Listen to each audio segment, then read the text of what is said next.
नमस्कार।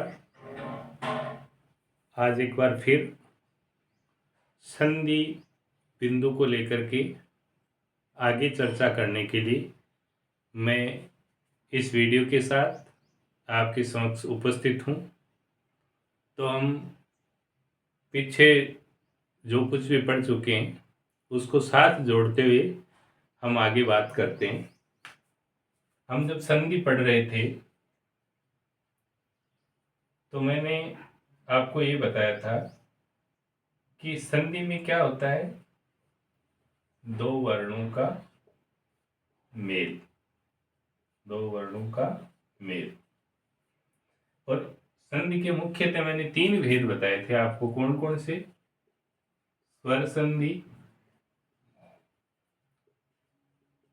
व्यंजन संधि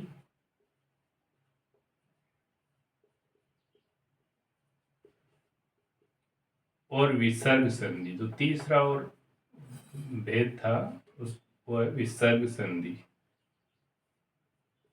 ये तीन भेद मैंने बताए थे और इनकी पहचान के लिए मैंने ये बताया था कि कैसे पता चलेगा कि वे अमुक उदाहरण है वो स्वर संधि का है। तो इसके लिए मैंने पहचान के लिए आपको ये बताया था कि हम ये देखेंगे कि मिलने वाले दोनों वर्ण कौन से। यानी मैंने ये बताया था कि मिलने वाले दोनों वर्ण यदि स्वर और स्वर है, इन वर्णों का मेल हुआ है तो वो स्वर संधि का उदाहरण है।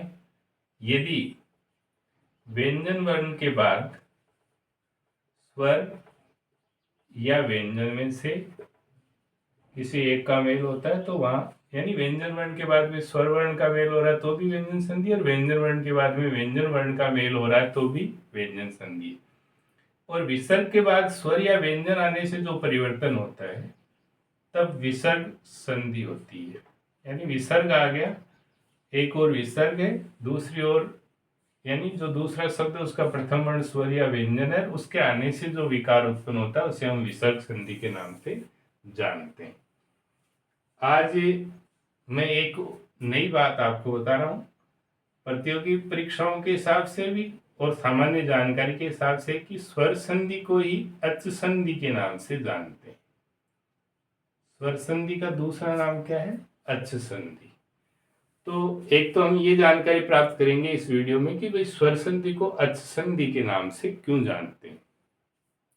दूसरा, व्यंजन संधि को हल संधि के नाम से जाना जाता है। किस नाम से? हल संधि के नाम से। तो व्यंजन संधि को हल संधि क्यों कहते हैं, इसकी जानकारी भी इस वीडियो में हम प्राप्त करेंगे।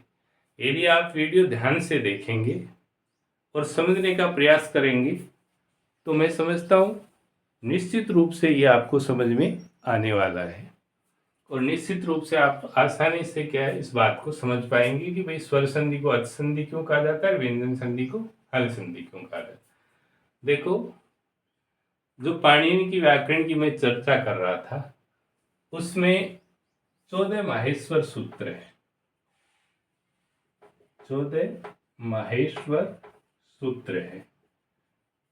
हम सब जानते हैं कि महेश नाम शिव जी का है और ऐसा माना जाता है कि शिव जी ने जब तांडव नृत्य किया तो अपने डमरू को 14 बार बजाया और 14 बार बजाने से जो सूत्र निकले उन्हीं को हम माहेश्वर सूत्र के नाम से जानते हैं। तो मैं एक बार चर्चा कर लेता हूँ, ये 14 सूत्र कौन कौन से हैं उनको अपन देखते हैं। तो देखो, जो 14 सूत्र हैं, ऐसा माना जाता है कि उन्होंने तांडव किया तो 14 बार अपने डमरू को बजाया। हम ये मान लेते हैं कि पहली बार उन्होंने जैसे ही अपने डमरू को बजाया तो ये ध्वनि निकली, ऐयूं ऐसे बजाया, ऐसा हम मान सकते हैं। दूसरा, दोबारा अपने डमरू को बजाया तो उससे ध्वनि निकली रीलिक, फिर एओं, फिर अयोच, उसके बाद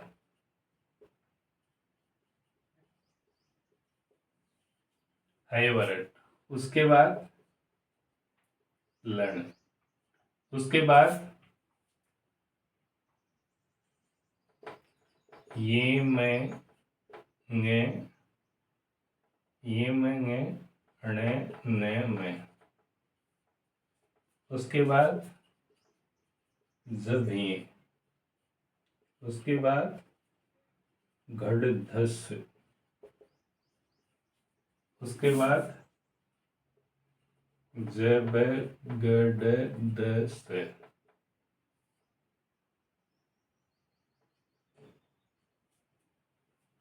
उसके बाद देखो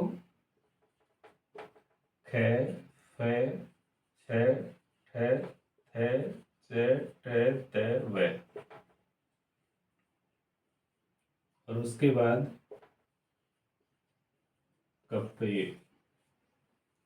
उसके बाद स से रे, और उसके बाद हल। ये तो ये 14 माहेश्वर सूत्र हैं। एक बार फिर से इनको पढ़ देता हूँ मैं। एयूं रीली एओं एगोच हेवरट लंड ये मंगण में जब ही गड़दस, जब गड़दस एफ छठ थे चटत्व कपे ससर और हल। हम जानना क्या चाहते हैं कि भाई स्वर संधि है। स्वर संधि की पहचान तो मैंने क्या बताई कि भाई स्वर वर्ण के बाद में स्वर वर्ण का जहां मेल होगा वहां कौन सी संधि होगी, स्वर संधि होगी। अच्छा, संधि में क्या होता है, मैंने कहा कि इस बात को हमेशा याद रखेंगे, दो वर्णों का मेल। कौन से दो वर्णों का मेल? जो प्रथम शब्द है, प्रथम शब्द है उसका अंतिम वर्ण, और जो द्वितीय शब्द है उसका प्रथम वर्ण, द्वितीय शब्द का प्रथम वर्ण, ये जरूर याद रखेंगे। अब इसकी पहचान भी मैंने क्या वर्ण विश्लेषण के माध्यम से आपको बताई थी, इसकी चर्चा हम एक बार फिर से करेंगे। पहले जान लेते हैं कि स्वर संधि को अच संधि क्यों कहते हैं। हम यहाँ क्या पढ़ रहे हैं कि भाई स्वर संधि को किस नाम से जाना जाता है, या किस नाम से भी जाना जाता है, अच संधि के नाम से। प्रतियोगी परीक्षाओं की दृष्टि से ये महत्वपूर्ण है कि स्वर संधि को किस दूसरे नाम से जाना जाता है, तो अच संधि के नाम से। भाई जी मेरे कहने का मतलब है परीक्षा में को नहीं आवे पर जग दिन आ जाए ने कि स्वर संधि दूसरे के नामों जाने जाए, और जग दिन यहाँ आज आप वीडियो देख रहे हैं कि उपेक्षा कर जावा के ओ प्रश्न तो आवाड़े को नहीं, लेकिन भाई दी परीक्षा में आ जाए ने जना फेर के वे फेर उबान के भाई जी फेर अल्लाह वे तो अल्लाह नहीं वे, इसलिए हर चीज यदि आप ध्यान में रख सका तो रखने की कोशिश करनी चाहिए। तो देखो ये जो 14 माहेश्वर सूत्र हैं उनको किस नाम से जाना जाता है? ये जो 14 माहेश्वर सूत्र हैं इनसे प्रत्याहार बनाए जाते हैं। क्या बनाए जाते हैं? प्रत्याहार। अब ये प्रत्याहार क्या होते हैं? तो अपन ये कह सकते हैं कि ये वर्णों को याद रखने के संक्षिप्त सूत्र हैं। वर्णों को याद रखने के संक्षिप्त सूत्र। मेरा कहने का मतलब है कि ये प्रत्याहार देखो कैसे बनाए जाते हैं, इन 14 माहेश्वर सूत्र से ही बनते हैं। ये जो 14 मैंने लिख रखे हैं क्रमवाइज से, पहला ये गुण है और अंतिम हल है। तो देखो माहेश्वर सूत्र बनाने का एक तरीका है कि इनमें से जैसे यहाँ वर्ण लिखे हुए हैं उनमें से ए को ले सकते हैं, ई को लिख सकते हैं, ऊ को ले सकते हैं, और एक अंतिम वर्ण लेंगे जो कोई सा भी सूत्र हो उसका अंतिम वर्ण। जैसे मेरा कहने का मतलब ये हुआ कि पहला प्रत्याहार मैंने बनाया, यहाँ से ए ले लिया मैंने, ए यूर्ण में क्या ले लिया, ए, और अंतिम वर्ण एक इनका जो सूत्र बनाते हैं उनमें से अंतिम वर्ण लेना होता है। अपन सबसे पहले इस सूत्र का अंतिम वर्ण ले लेते हैं अण, यानी अपना जो पहला प्रत्याहार हो गया वो क्या हो गया, अण हो गया। जैसे मैंने कहा अण, इसका मतलब हम क्या समझेंगे कि अण का मतलब है, देखो यहाँ से गिनती होगी अण की, अण कहाँ से लेकर कहाँ तक है, यहाँ से लेकर के इस अण तक है। तो इसका मतलब ये हुआ कि अण प्रत्याहार में कौन कौन से वर्ण आए, ए और आ को मैं यहाँ इसलिए लिख रहा हूं कि ए और आ समान स्वर है, ये इसका दीर्घ है, ये समझने की बात है। फिर ऐसे आगे बढ़ेंगे तो क्या आ रहा है, ई का मतलब ई ह्रस्व और दीर्घ। फिर आगे बढ़ेंगे तो क्या आ रहा है, ऊ का मतलब ऊ ह्रस्व और दीर्घ। यानी अण प्रत्याहार में कौन कौन से, ये केवल सूत्र बनाने के लिए होता है, इसकी गणना यहाँ नहीं की जाती, यहाँ नहीं लिखेंगे, कहने का मतलब। तो अण प्रत्याहार में कौन कौन से वर्ण है, ए और आ, ई और ई, उ और उ ये प्रत्यार हुए। अब मान लो ये प्रत्यार अपना अण नहीं होकर के, और बाई दी भी देखो दूसरा बनाते हैं अपन।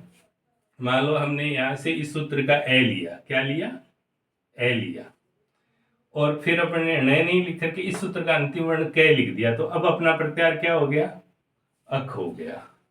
क्या हो गया, अक। अब बताओ अक प्रत्यार में कौन कौन से वर्ण होंगे, तो यहां से फिर चर्चा करेंगे। ध्यान देखो, अक प्रत्यार में कौन कौन से वर्ण होंगे, ए यहां लिखा हुआ है, क यहां लिखा, तो इनके बीच में जितने भी वर्ण आए ना वो लिखेंगे। तो पहले ए का मतलब ए और आ, ई का मतलब ई और ई, उ का मतलब उ और उ। फिर देखो ये केवल प्रत्यार बनाने के लिए है, तो इसकी गणना नहीं होगी। इसके बाद में आगे बढ़ते हैं तो री आ गया। तो संस्कृत भाषा में री दो होते हैं, री ऋस्व और री दीर्घ। फिर क्या आ रहा है, लरी, इसको लिखेंगे नहीं कै को। तो इसका मतलब अक प्रत्यार में कौन कौन से वर्ण हो गए, ए और आ, ई और ई, उ और उ, री और री और लरी। अब मान लो अपना प्रत्यार अक नहीं हो, दूसरा बनाते हैं अपन। यहां से हमने ई ले लिया, क्या ले लिया, ई ले लिया, और यहां से हमने क्या ले लिया, कै। यानी प्रत्यार जब भी बनेंगे तो एक तो सूत्र का कोई भी वर्ण और एक सूत्र का अंतिम वर्ण, इनको मिला करके बनाएंगे। कहने का मतलब यहाँ जैसे इस सूत्र का कोई भी वर्ण में मैंने ई ले लिया, और यहाँ पर मैंने क्या इस सूत्र का अंतिम वर्ण कै ले लिया, तो मेरा प्रत्यार क्या हो गया, इक हो गया। अब कोई पूछे कि इक प्रत्यार में कौन कौन से वर्ण होते हैं, तो देखो इक प्रत्यार में ई और ई, उ और उ। उसके बाद में ये केवल सूत्र बनाने के लिए आगे बढ़ेंगे तो री, री और री और लरी, आगे एक आ ही गया। तो इक प्रत्यार में ई और ई, उ और उ, री और री और लरी, ये वर्ण होते हैं। अब देखो एक प्रत्यार में और बनाता हूं, ध्यान देना। यहाँ इस सूत्र का अपन ने ले लिया ए, फिर अण भी बना लिया अपन ने, अक भी बना लिया, अंग भी बन सकता है। अगला प्रत्यार क्या बन सकता है, ये चय जोड़ेंगे तो अच बन सकता है। क्या बन सकता है, अच। अब देखो अच प्रत्यार में कौन कौन से वर्ण होते हैं, ध्यान देना। यहां से गणना करेंगे तो ए का मतलब ए और आ, ई का मतलब ई और ई, यानी दोनों स्वर, ह्रस्व और दीर्घ। ये संक्षेप में याद रखने का तरीका है। उ का मतलब वो दोनों, ह्रस्व और दीर्घ। उसके बाद में री, री भी संस्कृत भाषा में ह्रस्व और दीर्घ होते हैं। फिर लरी, ये लिखा नहीं जाएगा। फिर आगे ए, फिर ओ, ये केवल सूत्र बनाने के लिए। इसके आगे देखो आई और औ। अब देखो अच प्रत्यार में कौन कौन से वर्ण हुए, ए और आ, ई और ई, उ और उ, री और री, री, ए, ओ, आई, औ। तो कुल मिलाकर के देखो इनकी गिनती करते हैं, कितने वर्ण हुए, 1 2 3 4 5 6 7 8 9 10 11 12 13 13। हमने जब वर्णमाला पढ़ी थी उस टाइम में ये पढ़ा था कि संस्कृत भाषा में 13 स्वर होते हैं, और स्वर संधि में कौन से वर्णों का मेल होगा, स्वर और स्वर का। स्वर और स्वर का मतलब ये हो गया कि इन्हीं वर्णों का परस्पर मेल होगा। ये अपन ने जो 13 लिख रखे हैं, यही वर्ण घूम फिर करके स्वर संधि में आएंगे। तो इसका मतलब ये हो गया कि अच प्रत्यार है उसमें समस्त स्वर समाहित हैं। अच प्रत्यार में समस्त स्वर समाहित हैं, और इसी कारण से स्वर संधि को अच संधि के नाम से भी जाना जाता है, क्योंकि अच एक प्रत्यार है जिसमें समस्त स्वर समाहित हैं। अच प्रत्यार का मतलब समस्त स्वर, और समस्त स्वर समाहित है अच प्रत्यार में। इस कारण से हम स्वर संधि को अच संधि के नाम से भी जानते हैं। अब बात करते हैं दूसरी संधि की, यानी व्यंजन संधि की, कि व्यंजन संधि को हल के नाम से क्यों जानते हैं। जो व्यंजन संधि है उसको हल संधि के नाम से क्यों जानते हैं, इसकी चर्चा करेंगे। तो यहाँ देखो ध्यान देने की बात है, यहाँ देखना, ध्यान देना, ये है आ रहा है, क्या आ रहा है, फिर इस सूत्र का अंतिम जो सूत्र है उसका अपन ने क्या ले लिया, ले ले लिया। क्या ले लिया? ले। अब देखो, ऐसे लेकर के ले तक यहाँ से आगे बढ़ेंगे, ये आ गया, वह आ गया, रे आ गया, ये लिखा नहीं जाएगा। फिर ये ले आ गया, फिर ये मैं गैंड ने आ गया, फिर जेब और भय आ गया, गैड है देश आ गया, जेब है गेड है दे ये आ गया। तो ये सारे के सारे व्यंजन वर्ण हैं वो हल प्रत्यार में, यानी यदि अपन हल प्रत्यार बनाएंगे और जो वर्णों की गणना करेंगे तो हल प्रत्यार में समस्त व्यंजन आ जाएंगे। समस्त व्यंजन, हल का मतलब समस्त व्यंजन।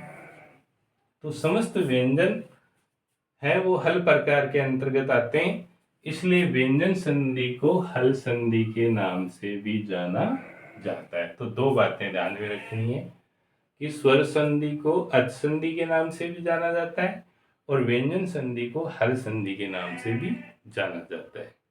अब दूसरी बात